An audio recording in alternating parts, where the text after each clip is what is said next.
Halo sahabat travel suka pada, berjumpa lagi bersama kami.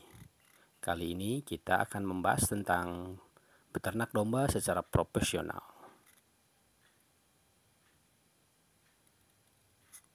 Materi ini didapat dari bahan Bapak Daniel Pramono, seorang penyuluh pertanian di BPP Pager Ageng. Nah, saat kita akan beternak domba ataupun ternak hewan apapun, yang pertama kita harus punya adalah kandang. Nah, kandang ini tentunya memiliki spesifikasi dan ketentuan kriteria. Yang pertama, berada di daerah yang luas, udaranya segar, lingkungannya tenang, dan yang paling penting dekat ke lokasi pakan dan air. Nah, kandang ini spesifikasinya seperti apa sih?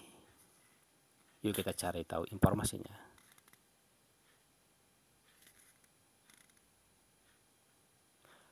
Kandang itu harus kuat dan tahan lama. Tentunya kita tidak mau tiap tahun membuat kandang karena rusak ya. Selain itu, bahannya harus mudah diperoleh, bisa dari kayu ataupun bambu. Ukuran kandang harus disesuaikan dengan jumlah ternak yang kita punya.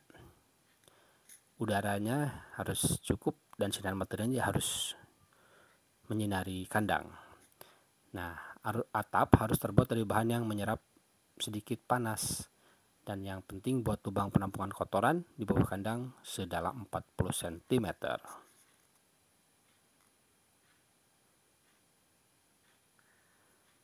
Nah, kandang induk atau kandang utama adalah tempat domba digemukan. Satu ekor domba membutuhkan kurang lebih luas kandang 1 kali 1 meter. Untuk kandang induk dan anaknya, yaitu tempat induk menyusui anaknya selama 3 bulan, induk domba memerlukan luas 1,5 sampai 1 meter dan anak domba memerlukan luas 0,75 kali 1 meter. Untuk kandang penjantan adalah kurang lebih 2 kali 1,5 meter. Nah, yang kedua, pembibitan. Tentunya saat kita berternak ingin mendapatkan keturunan yang baik, sehat. Nah, itu berawal dari bibit yang baik. Apa saja ciri-ciri bibit yang baik? Satu, dari tingkat kesuburannya tinggi, yaitu dalam 2 tahun domba dapat melahirkan 3 kali dan kemampuan melahirkannya lebih dari 2 anak atau 2 ekor per kelahiran. Perkembangan fisiknya baik, yaitu dicirikan dengan adanya kemampuan menghasilkan daging karkas yang optimal secara kualitas maupun kuantitas. Ciri-ciri domba pejantan yang baik: 1. Tubuhnya simetris, tidak besar ke kiri atau ke kanan, lurus ya. Umurnya 1,5 sampai dengan 2 tahun. Garis punggungnya lurus. Nah, tumitnya tinggi sehingga badannya terlihat gagah. Untuk dadanya dalam, sedangkan kepalanya lebar. Bulunya bersih dan mengkilap, ini karena sering dibersihkan, dicuci ya. Perlu juga dirawat. Nafsu kawinnya besar. Nah, ini yang penting juga, alat kelamin berfungsi dengan baik.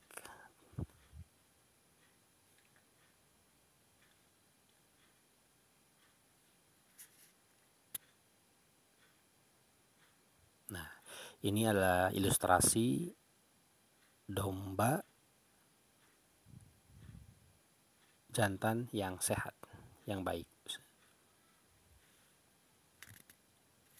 Nah, untuk domba betina, ciri-cirinya kurang lebih sama dengan domba jantan, namun ada kekhususan, yaitu bahwa domba betina yang baik dilahirkan dari induk yang kelahirnya 2 ekor atau lebih, yang tadi disebutkan di atas ya.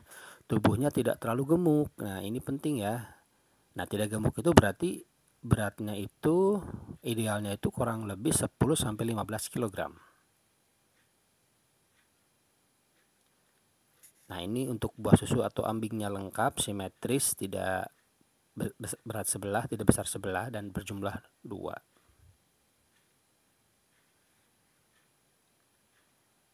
Nah, inilah ilustrasi gambaran domba betina yang baik, yang sehat untuk sebagai calon bibit.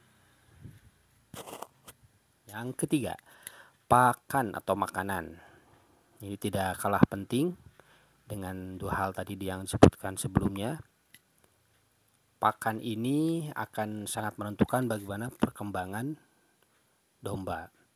Pakan domba terdiri dari hijauan berupa rumput dan dedaunan tertentu, jadi tidak semua rumput dan daun bisa dimakan ya. Seekor domba dewasa membutuhkan setidaknya 6 kg hijauan segar per hari, diberikan 2 kali sehari yaitu pada pagi dan sore.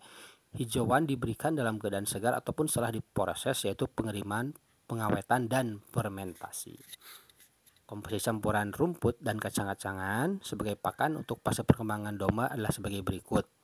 Nah itu ya, ada yang sedang tumbuh, ada yang betina dewasa, ada yang betina bunting, betina menyusui, dan pejantan. Itu beda-beda ya, persentase rumput dan kacangnya bisa dilihat. Oke. Yang keempat, reproduksi. Nah ini, reproduksi ini sangat penting untuk bertambahnya jumlah ternak. Nah ini kondisi ternak yang harus diketahui sebelum melakukan reproduksi adalah bahwa domba itu mengalami dewasa kelamin, dewasa tubuh,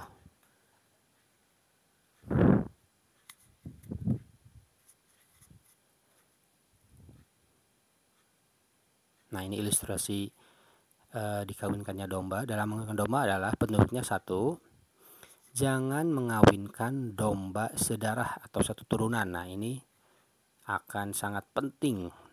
Siklus birahi adalah 17-21 hari. Apabila setelah dikawinkan, cek selama 17 hari ke depan ya. Waktu terbaik untuk mengawinkan domba adalah 6-10 jam setelah tanda birahi muncul. Jadi harus kita lihat juga ya. Nah ini untuk proses kehamilan domba. Domba itu bunting kurang lebih selama 150 hari atau 5 bulan. Domba bunting agar diberikan makanan yang cukup di ruang khusus dipisahkan dari domba lainnya. Menjelang kelahirannya, kandang harus bersih dan disiapkan kain tuh untuk sebagai alasnya ya. Nah untuk domba yang akan melahirkan gimana sih tanda-tandanya? Sahabat tani harus tahu juga ya agar kita bisa mempersiapkan kondisi yang baik. Pertama, perutnya turun, pinggulnya mengendur. 2, buah susu membesar, puting, terisi penuh. Yang ketiga, alat kelaminnya membengkak, kemerahan, dan lembab. Kondisinya gelisah, nafsu makannya berkurang. Dan yang terakhir, terpantau sering kencing ya dombanya. 5. Ini bagaimana cara merawat kesehatan domba? Secara umum, domba harus dimandikan. Yang kedua, harus dipotong kukunya. Dan yang ketiga adalah potong bulunya. Nah itu 3 cara merawat kesehatan domba. Selanjutnya, kita akan membicarakan tentang bagaimana ciri-ciri ternak domba yang sakit. Nah, yang pertama, tidak makan, lesu, dan berpisah dari kelompoknya.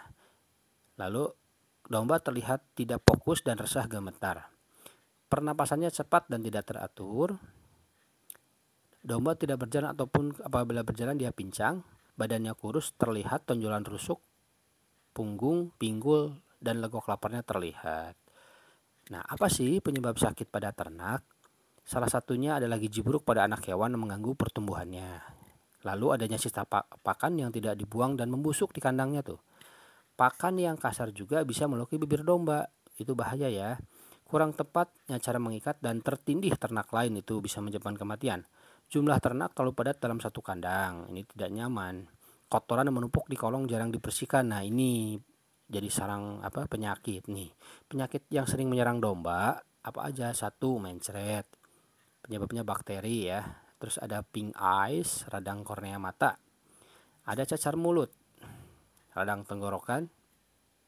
Ada penyakit mulut dan kuku, ada lepuh di mulut dan kuku. Ini beberapa waktu sangat menghebohkan ya, sangat mengkhawatirkan bagi para peternak. Yang selanjutnya adalah perut kembung, makan tidak teratur karena rumputnya masih basah diberikan. Adanya parasit cacing di tubuh domba, adanya kudis ya. Yang terakhir adalah penyakit kelenjar susu bengkak. Ini penyebabnya adalah puting susu yang jarang dibersihkan. Oke, sekian saja Peternak Indonesia.